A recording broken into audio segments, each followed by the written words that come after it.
Здравствуйте, меня зовут Сергей Усольцев, депутат Надеждинского сельского поселения.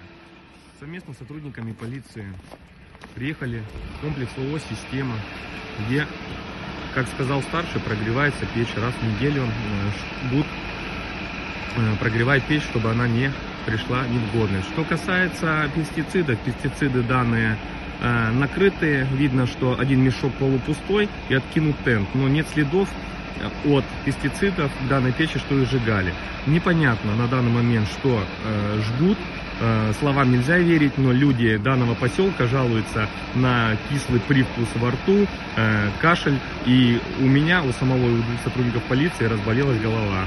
То есть на данный момент видно, идет вон дымок, испарение, печь продолжает работать.